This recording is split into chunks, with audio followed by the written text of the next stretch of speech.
Hi everyone. So I listened to and watched the example MLA defense for Marcia, and I just have a couple takeaways from it.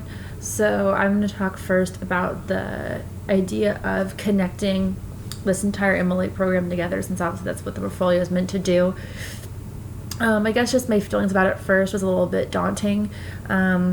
Once I found the track I wanted to do, and like I mentioned in my intro video, it would be considered fine arts and then even more specific literature. So with that track, it's kind of made me less worried about having to connect everything, but it's still a daunting task.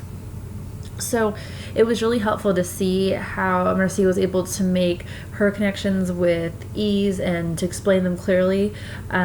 Specifically, I liked when she was discussing depression and how she connected that to her creative artifact with the poem and artwork. I thought that was really interesting. Another thing I really appreciated that it goes on with connection was when Marcia was explaining her thesis. Her thesis was kind of very much involved in abstract ideas, and I think abstract ideas that she was talking about, like responsibility and inquiry and critical thinking, creative thinking, and all those aspects, I think they can be kind of hard to explain without rambling, maybe, just because they're not as tangible, and they can be applicable, but again, having to explain them in depth, I think, is very difficult, obviously, since you can't see it, you can't watch it just kind of happens within.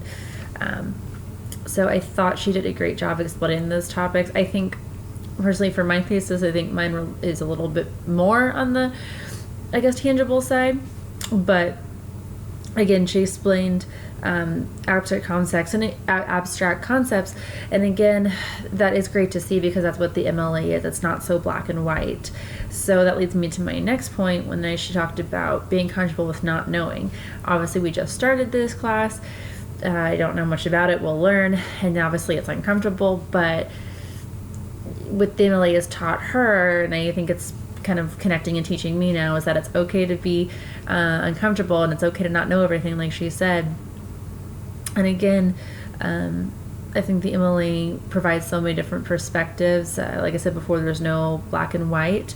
There's a lot of interpretations to different things we read. And that's really nice to hear, because then it kind of sparks that critical thinking and responsibility and inquiry. So, like I said, she tied everything together really well. But that's some of my thoughts. Can't wait to hear what you guys say. Thanks.